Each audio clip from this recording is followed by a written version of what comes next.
Hello students, आज हम कहेंगे चैप्टर 11 एक्सरसाइज 11.2। स्टार्ट करते हैं। Question number first, which of the following are in inverse proportion. तो हमें बताना है कि यहाँ पर जो सिचुएशन दी गई है उसमें से कौन सी इनवर्स प्रोपोर्शन है। ठीक है, तो फर्स्ट पार्ट कहता है the number of workers on a job and the time to complete the job. तो हमें नंबर ऑफ वर्कर्स दिए गए हैं और एक जॉब है जो कि कंप्लीट हो रही है टाइम पर। ठीक है, किसी भी टाइम पर। तो देखते हैं पार्ट 1। तो जैसे ही नंबर ऑफ वर्कर इंक्रीज होते हैं किसी जॉब पर, अगर हम नंबर ऑफ वर्कर को इंक्रीज करें तो जो टाइम है वो क्या होगा, जो टाइम दिया गया उस जॉब को कंप्लीट करने में वो क्या होगा, डिक्रीज हो जाएगा। मान लीजिए पहले 2 वर्कर्स जो है एक वॉल को पेंट कर रहे हैं 3 डेज में, अब हम वर्कर्स बढ़ा दें 6 कर दें, दिन में कर देते हैं, तो क्या हो जाएगा, वहां पर टाइम पीरियड कम हो जाएगा। तो ये जो सिचुएशन है ये है हमारी इनवर्स प्रोपोर्शन की। ठीक है, as the number of workers on a job increase. ठीक है, जैसे ही इंक्रीज होंगे so time taken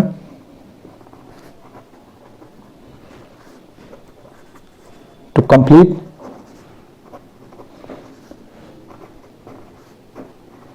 the job decrease.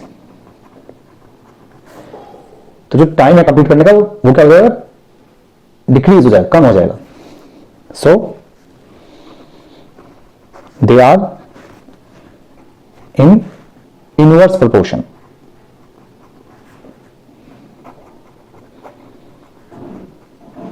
इसलिए क्या है, इनवर्स प्रोपोर्शन में है। ठीक है,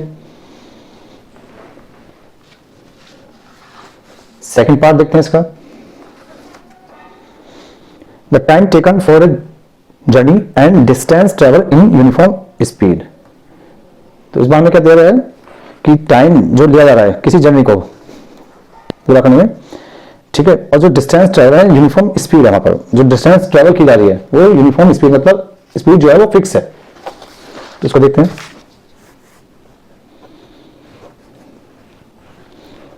as the time taken for a journey increase. जैसे ही टाइम को बढ़ाया जाता है, इंक्रीज किया जाता है, तो उससे क्या होगा, डिस्टेंस जो है ट्रेवल की है वो भी इंक्रीज हो जाएगी, क्योंकि मेरा फॉर्मूला होता है speed equals to distance upon time. Time को रख लिया, so time into speed equals to distance. अब क्योंकि स्पीड तो कांस्टेंट है, ये हमारा कांस्टेंट यानी कि फिक्स है। अगर ये 50 किलोमीटर पर आवर की स्पीड है, 50 किलोमीटर पर आवर, तो ये फिक्स रहेगी पूरी जर्नी। ठीक है, पूरी जर्नी तक फिक्स रहेगी। तो इसका मतलब अगर टाइम चेंज करेंगे तो डिस्टेंस भी चेंज होगी, क्योंकि आपस में इक्वल है दोनों। ठीक है, अब टाइम इक्वल्स टू डिस्टेंस हो गया है। तो जैसे आप टाइम को इंक्रीज करते हैं इसी के अबाउट डिस्टेंस भी क्या होगा, इंक्रीज हो जाएगा। तो ये क्या है, हमारा इनवर्स प्रोपोर्शन का क्वेश्चन नहीं है। ठीक है,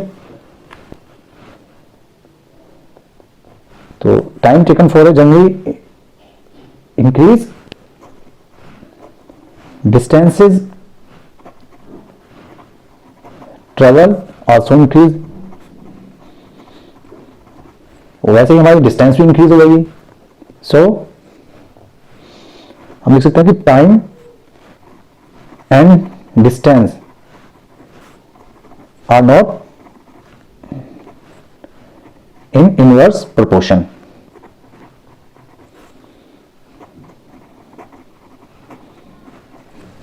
ठीक है, थर्ड पार्ट देखते हैं इसका।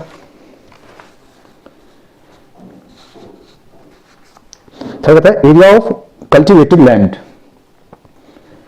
And the crop harvested. ठीक है, तो अब हम बताना क्या ये हमारा जो लैंड कल्टिवेटेड किया गया है और जो क्रॉप हार्वेस्टेड की गई है, क्या ये इनवर्स प्रोपोर्शन में है या नहीं है। ठीक है,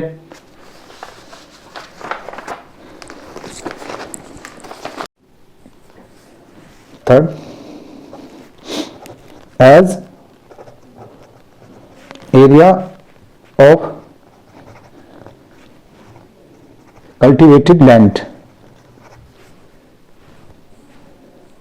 इंक्रीज, जैसे ही जो लैंड है कल्टिवेटेड उसको इंक्रीज किया जाता है। मान लीजिए पहले हमारे पास 400 स्क्वायर यूनिट है, ठीक है, मीटर या इतना मीटर स्क्वायर यूनिट है। अब हम इस लैंड को इंक्रीज कर रहे हैं, अब हमने इसको कर दिया 800 मीटर स्क्वायर, ठीक है। तो जैसे ही एरिया इंक्रीज होगा तो यहां पर क्रॉप्स है, कोई भी क्रॉप्स है, यहां पर एरिया छोटा है तो कम क्रॉप्स होगी, एरिया बड़ा होगा तो क्रॉप्स भी ज्यादा होगी, यानी कि इंक्रीज हो जाएगी क्रॉप्स भी, ठीक है। तो इसका मतलब ये क्या है, डायरेक्ट प्रोपोर्शन का है। So as area of cultivated land increases the crop harvested also increases, ये भी इंक्रीज हो जाएगी। सो they are not in inverse proportion।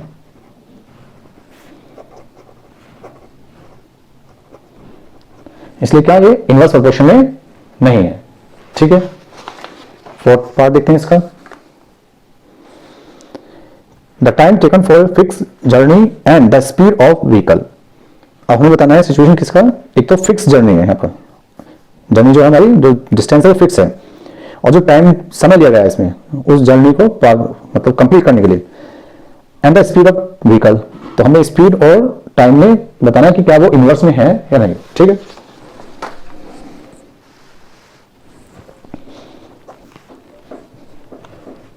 As speed of the vehicle increase, जैसे स्पीड को इंक्रीज किया जाता है व्हीकल की, the time taken for a journey decrease.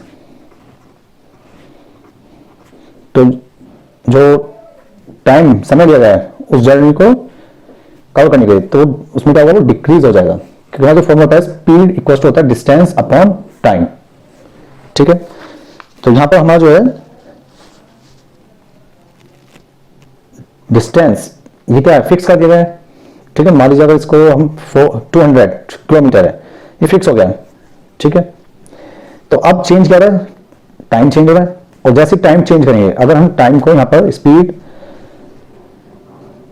Inversely proportional हो जाएगा टाइम पे, ठीक है, ये इस तरह से।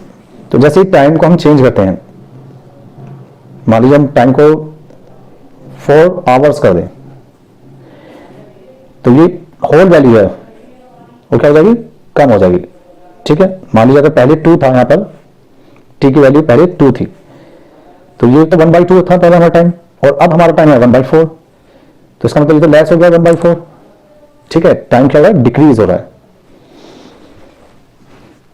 सो स्पीड एंड टाइम ये दोनों क्या है आपस में, are in inverse proportion.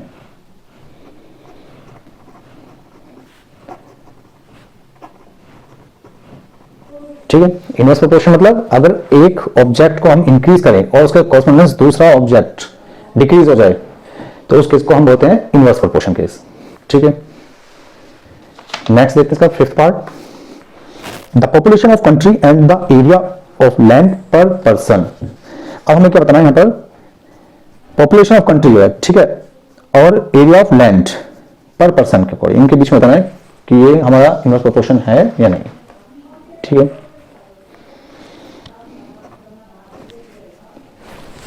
So area of land पर पर्सन, तो हमारा एक फॉर्मूला होता है एरिया ऑफ लैंड पर person total area upon total population,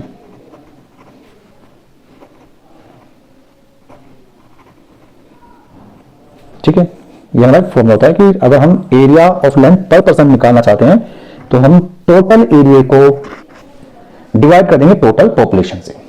ठीक है, so as the population of country increase,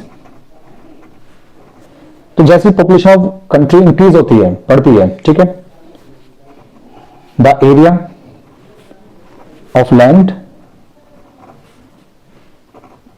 पर पर्सन डिक्रीज। ठीक है, तो हमारा जो पर पर्सन लैंड का जो पर पर्सन एरिया है वो क्या होगा, डिक्रीज हो जाएगा। ठीक है, मान लीजिए आपके पास अगर एरिया ये एरिया है, पहले इसमें 10 पीपल थे, ठीक है, 10 थे, अब हम इसमें अगर पॉपुलेशन को इंक्रीज करें, 10 का अगर हम 20 कर दें तो एरिया तो सेम है, अब यहां पर क्या है, नंबर ऑफ पर्सन बढ़ गए हैं। ठीक है, तो उनके लिए स्पेस कम हो जाएगा। ठीक है, तो इसलिए ये क्या है, हमारा इनवर्स प्रोपोर्शन है। So they are in inverse proportion. Next देखते हैं question number 2। Intelligent game show the prize money of ₹1 lakh is to be divided equally amongst the winners. तो एक इंटेलिजेंट गेम शो है जिसमें प्राइज ऑफ मनी है, ठीक है, वो 1 लाख है जो कि डिवाइड किए थे इक्वली विनर्स में। Complete the following table and find whether the prize money given to an individual winner is directly or inversely proportional to the number of winners। अब हमें चेक करना है कि जो मनी डिस्ट्रीब्यूट हुई, ठीक है, वो क्या इनवर्सली प्रोपोर्शनल है या फिर डायरेक्टली प्रोपोर्शनल है। ठीक है, सो देखते हैं इसको। क्वेश्चन नंबर 2, तो यहां पर हमें जो दिया गया नंबर ऑफ विनर,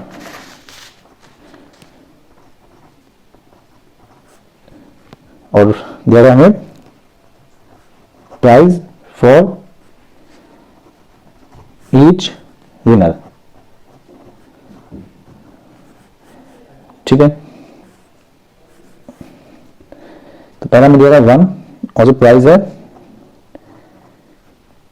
मान लीजिए अगर यहां पर एक ही विनर आता है तो उसको पूरा पूरा अमाउंट मिल जाएगा 1 लाख, और अगर 2 है तो दोनों को 50,000। ऐसे हमें निकालना है 4 के लिए, अगर विनर 4 है, 5 के लिए, 8 के लिए, 10 के लिए और 20 के लिए।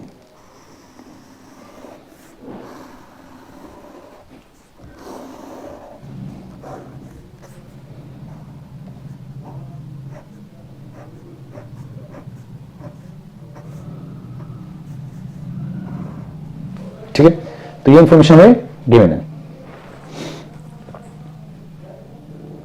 अब क्योंकि ये जो अमाउंट है 1 लाख रुपीज, ये इक्वली डिस्ट्रीब्यूट किया जाना है विनर्स में। ठीक है, तो मतलब prize for each winner,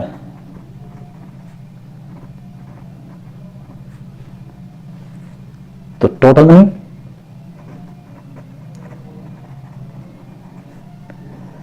upon number of winner.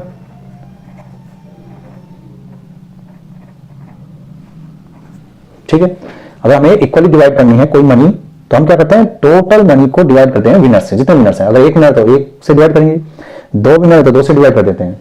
ठीक है, तो यहां पर हमने क्या दिया है, टोटल मनी 1 लाख रुपीज। ठीक है, और नीचे नंबर ऑफ विनर। ठीक है, अब पहला जो है हमारे पास जो सिचुएशन दी गई है, 4 के लिए निकालना है हमें, नंबर ऑफ विनर्स हमें दिए गए हैं 4, तो मनी निकालनी है कि ईच विनर को कितनी मनी मिलेगी। ठीक है, if number of winner equals to 4, तो प्राइस क्या होगा, prize for each winner 1 lakh divide by 4, क्योंकि हमारे पास नंबर ऑफ विनर कितने हैं, 4 है, तो डिवाइड करेंगे कितना जाएगा ये 25 और 25,000, यानी कि हर एक विनर को हमें 25,000 देंगे। ठीक है, इतने रुपीज।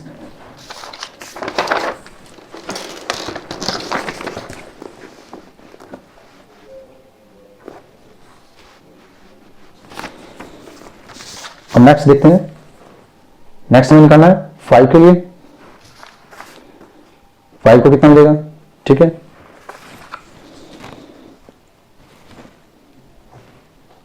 इफ नंबर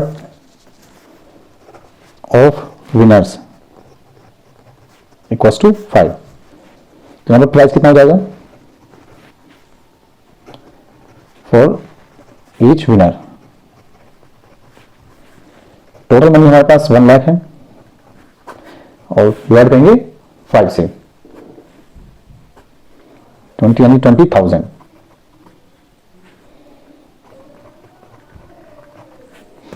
तो टोटल मनी आ जाएगी 20,000। अब हमें देगा इफ नंबर ऑफ विनर्स 8, जब 8 दिए हैं, सो prize for each winner 1 lakh divide by 8, 8 से डिवाइड करते हैं, सो ये आ जाएगा हमारा 125 और 12,500, इतने रुपीज। ठीक है, next if number of winners equals to 10, इस बार नंबर ऑफ विनर्स कितने हैं, 10 है, तो प्राइस फॉर ईच विनर्स कितना हो जाएगा यहां पर 1 लाख डिवाइड बाई 10, 0 से 0 कैंसिल, तो ज्यादा रुपीज 10,000।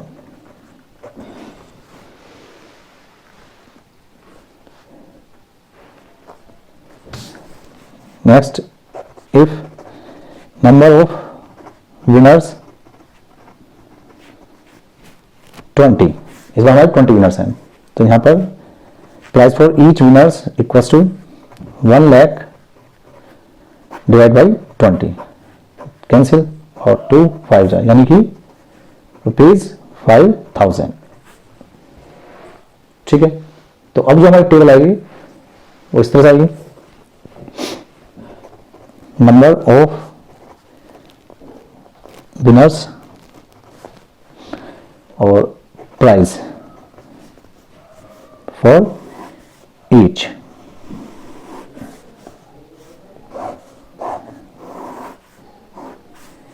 तो पहले हमारा जब विनर 1 है तो यहां पर 1 लाख है टोटल अमाउंट, इसके बाद हमारे पास 2 विनर है तो 50,000, हर एक को 50,000, 4 पर हम 25,000, 5 के लिए 20,000, 8 के लिए 12,500, 10 के लिए 10,000 और नेक्स्ट 20 के लिए 5,000। ठीक है, तो ये हमारी टेबल हो गया। अब हमें क्या बताना है इसमें कि इंडिविजुअल विनर इज डायरेक्टली और इनवर्सली। अब हमें बताना है कि ये डायरेक्टली है या इनवर्सली है। तो अगर हम देखें यहाँ पर जैसे नंबर ऑफ विनर्स इंक्रीज हो रहे हैं, पहले 1 फिर 2 फिर 4 फिर 5 फिर बढ़ते जा रहे हैं, वैसे प्राइस क्या हो रहा है, डिक्रीज हो रहा है। ठीक है, यानी कि अगर एक ऑब्जेक्ट इंक्रीज हो दूसरा उसके अबाउट क्या हो डिक्रीज हो जाए, तो उस केस में क्या होता है, हमारा इनवर्स प्रोपोर्शन होता है। तो यहां पर क्या होगा हमारा inverse proportion, as number of winners increase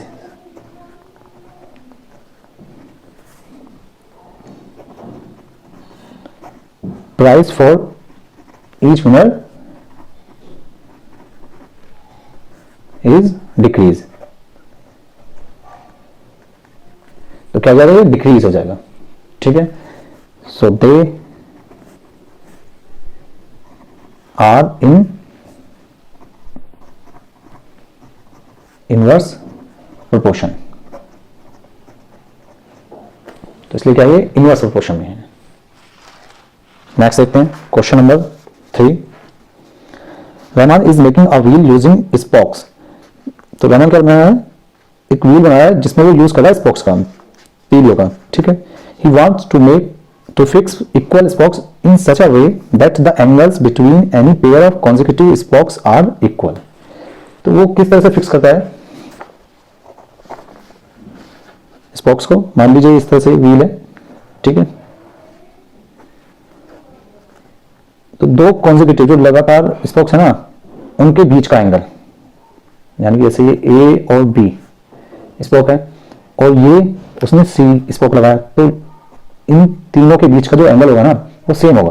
मान लीजिए डी लगाएगा तो वो भी सेम होगा, ये सभी एंगल क्या होंगे, इक्वल होंगे। वो इस तरह से इसको एडजस्ट कर रहे हैं, इस तरह से, यानी कि इन सभी के बीच का एंगल सेम आएगा। ये 30 डिग्री है तो ये भी 30 डिग्री होगा, ये भी 30 डिग्री, ये भी 30 डिग्री, ये भी 30 डिग्री।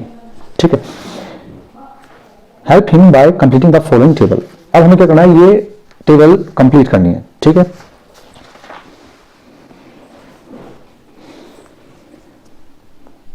क्योंकि अब क्या हमें अगली जो सर्किल शेप है, तो यहां पर सेंट्रल एंगल फाइंड करेंगे पहले। तो सेंट्रल एंगल जो होता है, सेंट्रल एंगल ऑफ व्हील होता है 360 डिग्री। सेंट्रल एंगल होता है सर्किल में। ठीक है, अब ये जो एंगल है, ये हमारा जितने स्पोक्स होंगे उससे डिवाइड करेंगे तो हमारा 2 कॉन्जिक्यूटिव स्पोक्स के बीच का एंगल आ जाएगा। ये टोटल एंगल है, यहां से स्टार्ट करें, ये टोटल एंगल ये होता है 360। अब जितने स्पोक्स हैं, मान लीजिए 1 2 3 4 5 6, ठीक है, तो जितने स्पोक्स होंगे उससे इस एंगल को डिवाइड करेंगे तो हमारा एंगल आ जाएगा 2 कॉन्जिक्यूटिव स्पोक्स के बीच में, 2 लगातार स्पोक्स के बीच का। ठीक है, जैसे इसका अगर हम बीच का एंगल निकालना चाहें तो 360 को हम 6 स्पोक्स हैं तो 6 से डिवाइड कर देंगे, या 5 है तो 5 से डिवाइड कर देंगे, तो हमारा एंगल आ जाएगा। ठीक है, तो देखते हैं इसको, एंगल बिटवीन स्पोक्स, तो क्या होता है हमारा central angle upon number of spokes. ठीक है, इस फॉर्मूले का हम यूज करेंगे यहां पर। तो पहला अगर हमें नंबर दिया गया है यहां पर 8,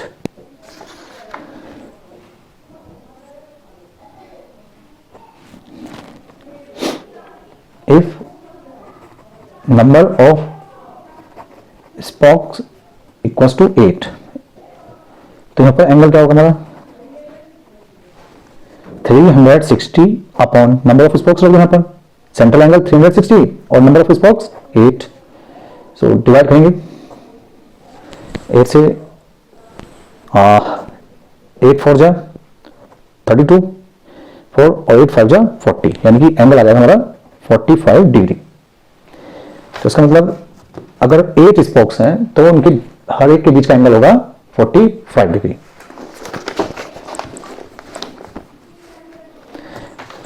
इस बार कितना हमें 10 स्पोक्स हैं।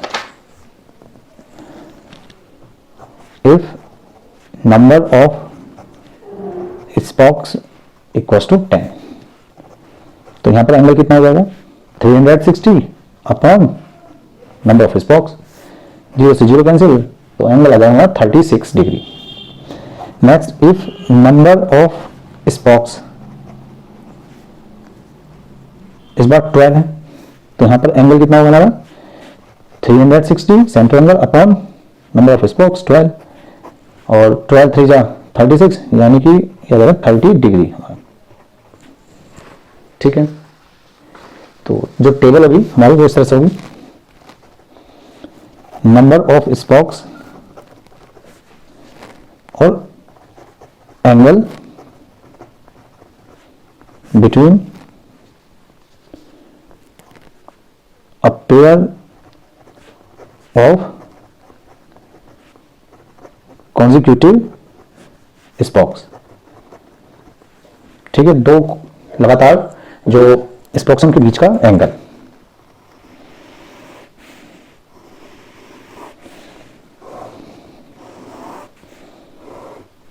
तो नंबर ऑफ स्पोक्स हमारे पहले थी यहां पर 4, एंगल हमें मिला 90 डिग्री। हमने स्पोक्स बढ़ाई 6, तो एंगल कम डिक्रीज हो गया 60 डिग्री। अगेन हमने स्पोक्स इंक्रीज करे 8, तो 8 पर हमारा हो जाएगा 45 डिग्री। अगेन हमने स्पोक्स किए 10, एंगल हो जाएगा 36 डिग्री। और फिर हम करते हैं यहां पर 12 स्पोक्स, तो यहां पर एंगल हो जाएगा हमारा 30 डिग्री, ठीक है। तो इस तरह से अब हमसे पूछा गया है कि क्या ये इनवर्स में है, ठीक है। Yes, they are in inverse proportion. Reason क्या है? As increase the number of spokes, जैसे ही नंबर ऑफ स्पोक्स इंक्रीज होते हैं, the angle between consecutive spokes decrease. तो एंगल जो है वो क्या हो रहा है? डिक्रीज हो रहा है, कम हो रहा है। जैसे हमने ये स्पोक्स नंबर ऑफ स्पोक्स बढ़ाते जा रहे हैं, तो हमारा एंगल क्या होता है? डिक्रीज होता जा रहा है। तो ये इनवर्स प्रोपोर्शन का क्वेश्चन है, ठीक है। नेक्स्ट देखते हैं इसका second part. Calculate the angle between a pair of consecutive spokes on a wheel with 15 spoke. अब हमें एंगल फाइंड करना है, ठीक है, जबकि हमारे पास कितनी है? 15 स्पोक्स हैं, ठीक है, इसी क्वेश्चन में। तो इसको आगे बढ़ा देते हैं टेबल को। अब हमें 15 स्पोक्स दे दिए, ठीक है। तो हम एंगल लेट कर लेते हैं यहां पर x, कि हमारा एंगल जो है वो x है। ये फर्स्ट पार्ट था। Second part, let the angle be x, ठीक है। सो अब क्योंकि ये हमारा पता लग चुका है कि ये इनवर्स प्रोपोर्शन में है, तो हम यहां पर क्या करते हैं? इन दोनों की मल्टीप्लाई इक्वल होगी इन दोनों की मल्टीप्लाई के, ठीक है। So 4 into 90 degree equals to 15 into x. ये मल्टीप्लाई में इधर आएगा डिवाइड में। सो एक्स इक्वल्स टू हम लिख सकते हैं 4 मल्टीप्लाई 90 डिग्री अपॉन 15। 15 6 जा 90 और 6 4 जा 24। सो एक्स इक्वल्स टू आ जाएगा 24 डिग्री, ठीक है।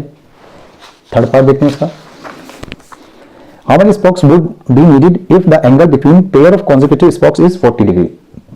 अब हमें क्या बताना है कि कितने स्पोक्स की जरूरत होगी अगर एंगल जो है दो कॉन्सेक्यूटिव मतलब पेयर ऑफ कॉन्सेक्यूटिव स्पोक्स जो है हमें 40 डिग्री। इस बार क्वेश्चन में हमें एंगल दिया हुआ है और हमें नंबर ऑफ स्पोक्स बतानी है, ठीक है। तो इसी टेबल में एक और आगे ड्रॉ कर देते हैं हम। इधर हमें एंगल दिया गया है 40 डिग्री। मान लीजिए नंबर ऑफ स्पोक्स हमारे पास y है यहां पर, ठीक है। Third part, let the number of spoke equals to x, ठीक है। अब क्वेश्चन इनवर्स प्रोपोर्शन का है, तो इसका मतलब क्या है? फर्स्ट का मल्टीप्लाई इसके साथ कर देते हैं, y का 40 डिग्री के साथ मल्टीप्लाई, ठीक है। ये मल्टीप्लाई में डिवाइड में आएगा। So y equals to 4 into 90 degree upon 40 degree. 4 10 जा और 0 से 0 यानी कि 9 स्पोक्स। तो नंबर ऑफ स्पोक्स कितनी है हमारी? 9। नेक्स्ट देखते हैं क्वेश्चन नंबर 4। ये कहता है कि if a box of sweets is divided among 24 childrens they will get 5 sweet each. अगर एक बॉक्स में स्वीट्स हैं जो कि डिवाइड किए जाते हैं 24 चिल्ड्रंस में, तो हर एक बच्चे को मिलती है 5 sweets. How many would each get if the number of children is reduced by 4।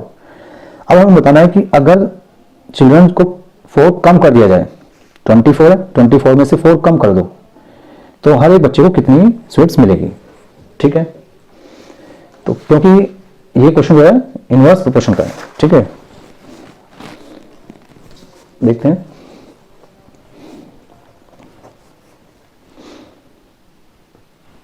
Number of children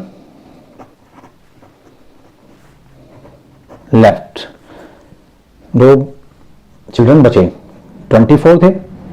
अगर हम 4 को कम कर दें, क्वेश्चन का अकॉर्डिंग क्या है कि 4 कम कर दो, तो कितने बचे हमारे पास? 20। ठीक है, and let the number of sweets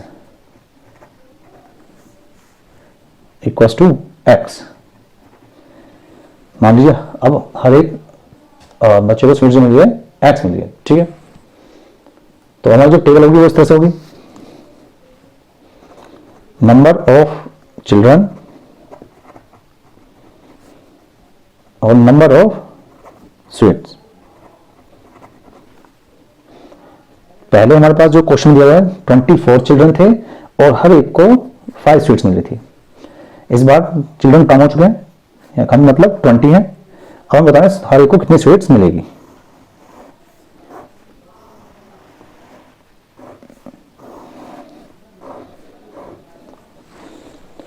inverse proportion का क्यों? क्योंकि as the number of children increase, जैसे ही नंबर ऑफ चिल्ड्रन इंक्रीज होंगे, number of sweets each child gets decrease, मतलब हर एक बच्चे को जो स्वीट्स मिलेगी वो क्या हो जाएगी? डिक्रीज हो जाएगी। ठीक है, they are in inverse proportion. So इसलिए क्या करेंगे? 24 into 5 equals to 20 into x. ये मल्टीप्लाई में इधर डिवाइड में आ जाएगा। सो एक्स इक्वल्स टू हो जाएगा 25 मल्टीप्लाई 5 अपॉन 20। 5 1 जा 5, 5 4 जा 20, 4 से इसको डिवाइड करेंगे, 4 6 जा 24। सो एक्स इक्वल्स टू 6। तो जैसे ही चिल्ड्रन डिक्रीज हुए तो हमारी स्वीट्स क्या इंक्रीज होगी, हर एक को 6 मिलेगी। ठीक है, नेक्स्ट देखते हैं question number 5। A farmer has enough food to feed 20 animals in his cattle for 6 days. एक फार्मर, उसके पास इतना फूड है कि वो 20 एनिमल्स को फीड कर सकता है 6 डेज के लिए। How long would the food last if there were 10 more animals in his cattle. अब क्वेश्चन क्या कहता है, अगर 10 और एनिमल्स आ जाएं, 20 तो पहले थे, 10 और आ जाए यानी कि 30 हो गए, तो अब फूड जो है वो कितने दिन तक चलेगा। ठीक है, सो हमें बताना है।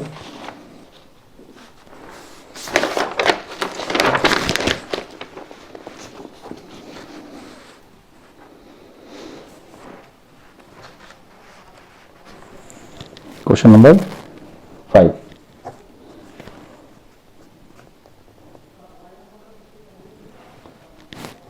यहां पर क्या दिया गया है? The number of animals and the number of days are in inverse proportion.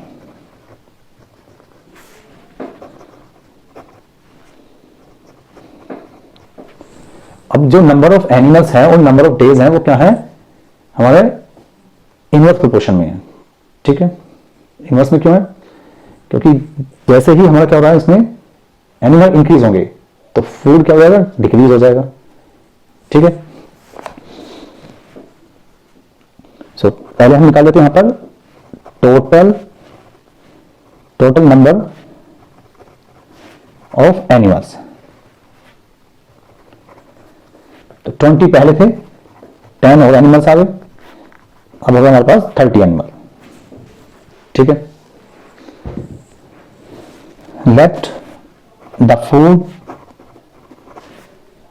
Last for x days. हमने यहां पर लेट किया कि जो फूड है वो एक्स डेज तक चलेगा। ठीक है, तो हमारी जो टेबल होगी वो इस तरह से होगी, नंबर ऑफ डेज और नंबर ऑफ एनिमल। पहले में जो दिया गया है 6 डेज है और 20 एनिमल, 6 डेज के लिए 20 एनिमल। अब हमें निकालना है एक्स डेज। ठीक है, कितने एनिमल्स के लिए? 30 एनिमल्स के लिए।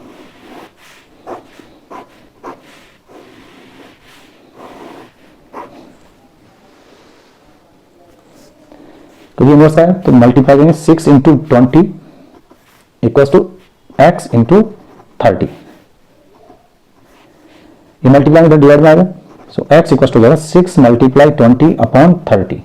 0 से 0 कैंसिल, 3 2 जा 6, 2 2 जा 4। तो यानी कि डेज क्या होगा हमारे पास 4 डेज आ गए। तो जैसे नंबर बढ़ेंगे हमारे डेज डिक्रीज हो जाएंगे, 6 से 4 हो जाएंगे। ठीक है, नेक्स्ट देखते हैं।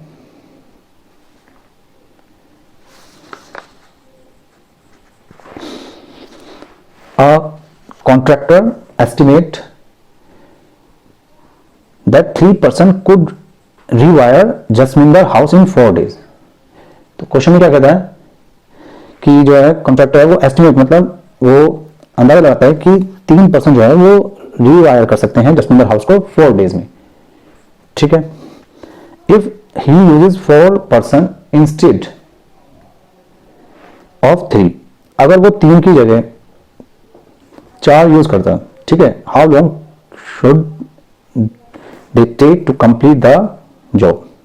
तो अब बताना है कि कितना समय लगेगा जॉब कंप्लीट होने में। ठीक है,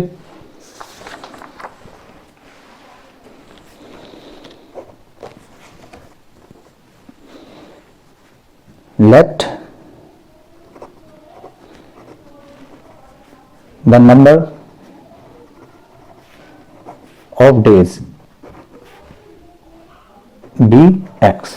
हमने यहां पर नंबर ऑफ डेज कितना किया, एक्स लेट कर लिया। ठीक है, तो जो हमारी टेबल होगी वो इस तरह से होगी, नंबर ऑफ पर्सन्स और यहां पर नंबर ऑफ डेज। स्टार्टिंग हमारे पास 3% थे जो कि 4 डेज में कंप्लीट हो रहे थे। अब हमारे पास कितने 4% है और हमें यहां पर नंबर ऑफ डेज फाइंड करने हैं।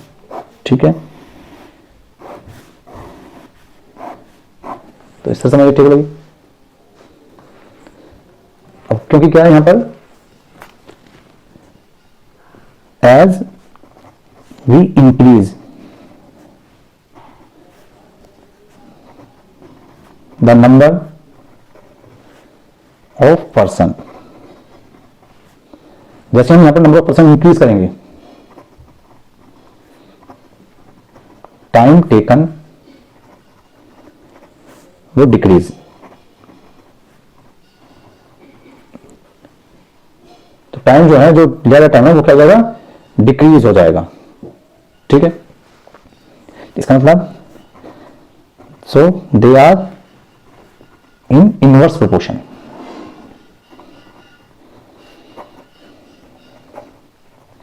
इसलिए ये इनवर्स प्रोपोर्शन का क्वेश्चन है। तो इनवर्स का तो मल्टीप्लाई करेंगे 3 की 4 के साथ और 4 को x के साथ। ठीक है, x इक्वल टू हो जाएगा 3 मल्टीप्लाई 4 बाय 4, 4 से 4 cancel, so x equal to आ जाएगा हमारे पास 3 डेज। ठीक है, सो नेक्स्ट देखते हैं।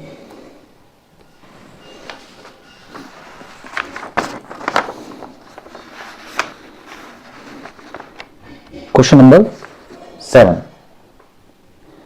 एक A batch of bottles were packed in 25 boxes with 12 bottle in each box।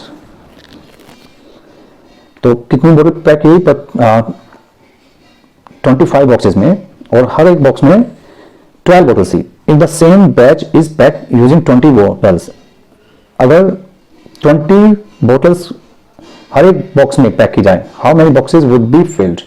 तो अब हमें नंबर ऑफ बॉक्स बताने की कितने फिल्ड होंगे। ठीक है, तो देखते हैं।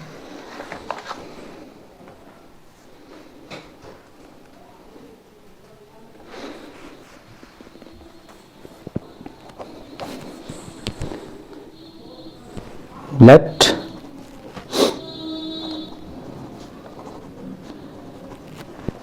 The number of boxes be x. हमने यहां पर नंबर ऑफ बॉक्सेस लेट किया है कि एक्स है। ठीक है, तो जो हमारी टेबल होगी वो इस तरह से होगी, नंबर ऑफ बॉक्सेज और number of bottles in each box.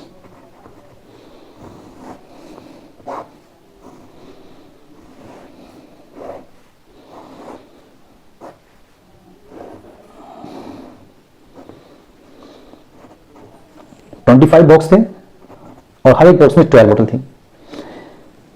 अब हमें बताना है कि कितने बॉक्स होंगे अगर हर एक बॉक्स में 20 बोतल हो। ठीक है, so as we increase the number of bottles in each box, जैसे ही हम नंबर ऑफ बॉटल को इंक्रीज करते हैं हर एक बॉक्स में, तो नंबर ऑफ बॉक्सेस कम हो जाएंगे, ठीक है, डिक्रीज हो जाएंगे। तो ये क्या है, इनवर्स प्रोपोर्शन का क्वेश्चन है। So they are in inverse proportion. ठीक है, सो इसके साथ multiply equal to x multiply 20 equal होंगे आपस में। x multiply 20 equals to 25 multiply 12। x equals to हो जाएगा 25 मल्टीप्लाई 12 अपॉन 20। डिवाइड करते हैं, 4 5 जा 20, 4 3 जा 12 और 5 5 जा 25। 5 को 3 से मल्टीप्लाई करेंगे, सो x इक्वल्स टू आ जाएगा 15। नंबर ऑफ बॉक्सेस हमारे कितना देंगे, 15। नेक्स्ट देखते हैं question number 8। A factory require 42 machines to produce a given number of articles in 63 days. एक फैक्ट्री की जरूरत होती है 42 मशीन्स की और एक नंबर ऑफ आर्टिकल्स बनाने के लिए कितने, 63 डेज में। How many machines would be required, तो कितनी मशीन्स की जरूरत पड़ेगी to produce the same number of articles.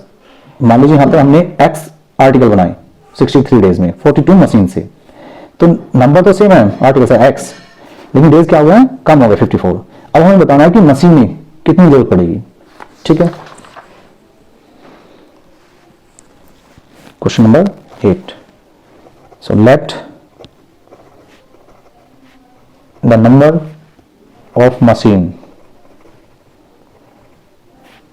Equal to x। Number of machine जो है वो x है, तो टेबल होगी हमारी इस तरह से होगी, नंबर ऑफ मशीन्स और टाइम टेकन इन डेज में।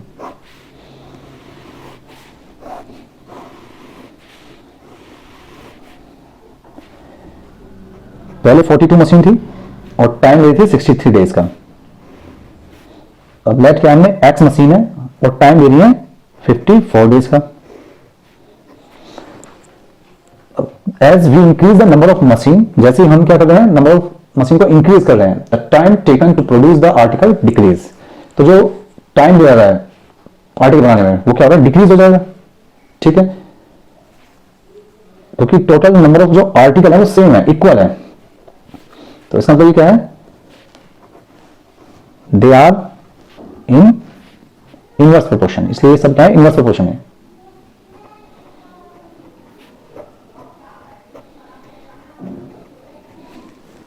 ठीक है, सो 42 मल्टीप्लाई 63 x मल्टीप्लाई 54, ये मल्टीप्लाई में डिवाइड में आ जाएगा, x equal to 42 multiply 63 upon 54 और डिवाइड करते हैं 9 से, 9 6 जा 54 और 9 7 जा 63, 6 को डिवाइड करेंगे और 6 7 जा 42, सो x इक्वल टू आ जाएगा 7 मल्टीप्लाई 7 यानी कि 49। तो नंबर ऑफ मशीन इंक्रीज आई हमारी 49। नेक्स्ट देखते हैं question number 9। A car takes 2 hours to reach a destination by traveling at the speed of 60 km per hour. How long will it take when the car travel at the speed of 80 km per hour? ठीक है, एक car है 2 घंटे ले एक स्थान पर पहुंचने के लिए, स्पीड है 60 km पर आवर की। अब आप बताना how long will it take, कितना समय लगेगा अगर कार की स्पीड कितनी हो, 80 km पर hour. Question number 9। Let the time taken by car equals to x hour. ठीक है, एक्स आवर्स है। तो जो हमारी टेबल है वो इस तरह चली, स्पीड ऑफ कार वो किलोमीटर पर आवर में, और ये टाइम टेकन ये हमारा आवर्स में। फर्स्ट हमें दिया गया था स्पीड 60 किलोमीटर और टाइम जो था वो 2 आवर का था।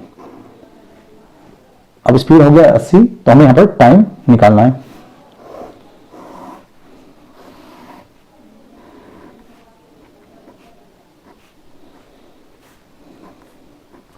ठीक है, सो हम देखते हैं कि यहां पर जैसे ही स्पीड इंक्रीज हो रही है तो time taken to reach the destination reduce. तो टाइम जो है वो क्या हो रहा है, रिड्यूस हो रहा है, कम हो रहा है।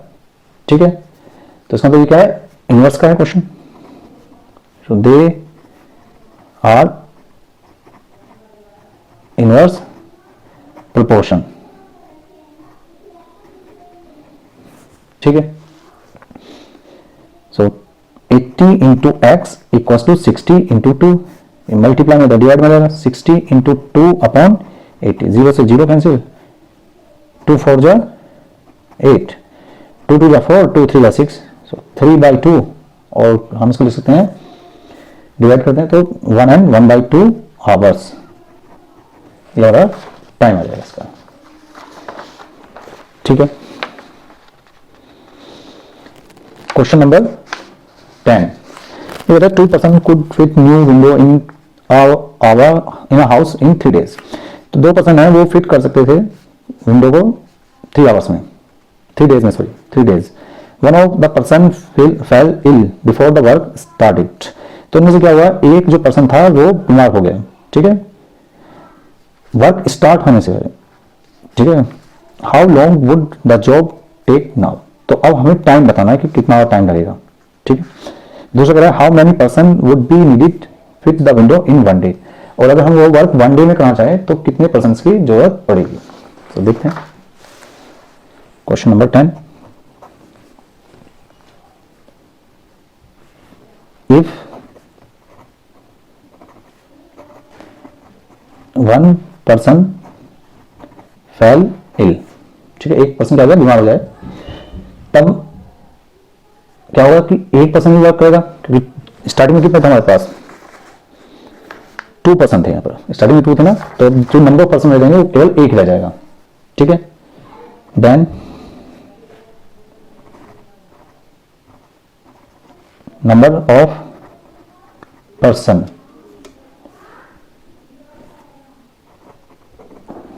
विल डू द जॉब 1, केवल एक ही करेगा।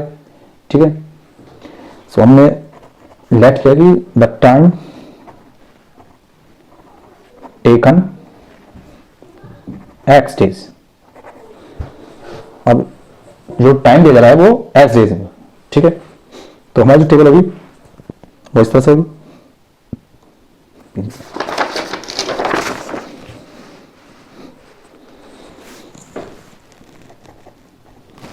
नंबर ऑफ पर्सन्स और time taken in days. 2 person है, 3 डेज लगे थे, अब पर्सन 1 रह गया है तो हमने लेट किया है एक्स। ठीक है,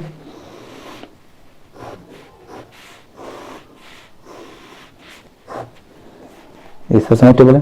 ठीक है, अब कभी क्या इनवर्स प्रोपोर्शन का क्वेश्चन है, so 1 into x equal to 2 into 3, तो यहां से आ जाएगा 3 2 जा 6, तो यानी 6 डेज लगेंगे अगर उस वर्क को एक ही पर्सन करता है। ठीक है, अब इसका सेकंड पार्ट देखते हैं, इसका फर्स्ट पार्ट था how many person would be needed fit the window in 1 day. ठीक है, तो इसको टेबल आगे बढ़ाते हैं। इस बार हमें टाइम दे रहा है। ठीक है, और यहां पर लेट करते हैं वाई पर्सन की जरूरत पड़ेगी। ठीक है, अब नंबर ऑफ पर्सन और टाइम टेकन क्या है, वो इनवर्स प्रोपोर्शन में। So y multiply 1 equal to 2 multiply 3। So यहां से y कितना रहेगा हमारा 6, तो 6% ये हमारा आंसर। Okay, thank you.